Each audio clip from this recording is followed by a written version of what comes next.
want nothing at all. I'm thinking of you, baby. I like you, baby. Some people want diamond rings, and I just want everything. Everything is nothing.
She made us write poetry.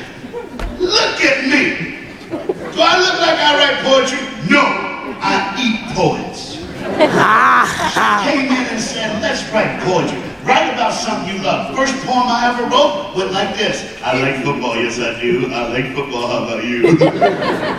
She didn't like it. So she said, tomorrow I need a poem or else. So the next day, I totally forgot. She goes, Reggie, where's my poem? I said, got it. I went and grabbed a pen, just wrote something down, handed it in. It is the only time that ever worked out for me. I made an A, and I never forgot what I wrote on that paper. Here are the words I wrote down. I don't need to know your name to know your pain. I have my own. I don't need to know your home to know your shame. I have my own. Somebody loved me just the way I was. And somebody loves you just the way you are. Reggie. And he stepped with me. I was in a school one time, and it was very large. It had, I think it was like 6,000, 7,000 kids in the school. But they had they called it a field house, a basketball arena they could just hold everybody. So I did a program like I did for you. And when I got done, I'm like, thank you very much. I gotta let y'all go back to class, have a good day. And this kid jumped up in front of all 7,000 students, and he went, hey! Can I have a hug? I'm like, oh, yeah, you can have a hug. So he starts running across the gym floor to get a hug. Well, at the same time, about 2,000 other students decided they wanted a hug. So I got 2,000 people running to me wanting a hug. I'm thinking I'm gonna die. But then I looked up front, and there was this little bitty white girl going, and I'm like, she gonna die.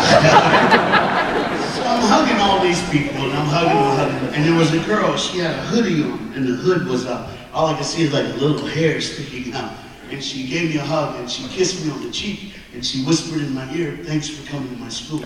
Well, I had her hand in mine, and when she went to pull away, the sleeve on her sweater went up too high.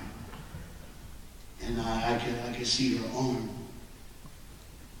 And the scars. You see, if it's all right, especially young people who hurt, I call them my babies, all right? You see, I have some babies who hurt on the inside so bad that they feel they need to feel the same pain on the outside. So like my friend mentioned, they take razor blades and cut themselves. Now, I'm crazy. Y'all probably figured that out by now. When I saw her scars, I wouldn't let go of her hand. She went to pull away. She looked back up. She looked up at me. I took my free hand and I rubbed her scars, and I went, no, you can't do this. She started to cry, so I hugged her one more time. I knew I had to let her go. Somehow she found me. MySpace, Facebook, I don't know where it was. And she wrote me. And she started by saying, Dear Dad. She called me I'm old, y'all. I mean, I'm 47. I know I look good because black don't crack, but I'm old. She wrote to me, she said, Dear Dad, you did not know my name, but you saw my pain.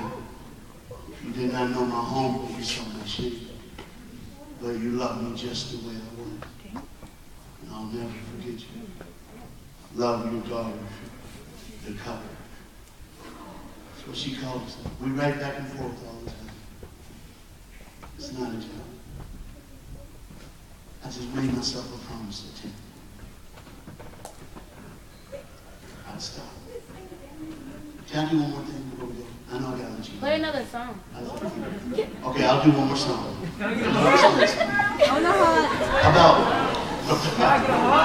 About 3 months ago, I was in I do a lot of different countries, and for one day I flew to Australia to speak at a conference. Well, this conference wanted me to speak so bad that they treated me like I was something special.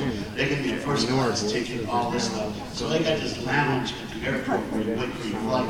You special, so you don't have to sit with the common people. You get to like sit on orange juice, go, hey. So I'm in this room, and there's not a lot of people in there, and I'm in this room, I'm sitting there, and all of a sudden, man, this guy came on and goes, can I get you something to drink? I said, orange juice. I said, dude, am I going crazy? He said, I don't know, are you? I said, well, I hear someone crying. He went, oh yeah, it's that lady over in the corner, but I'm not gonna bother her.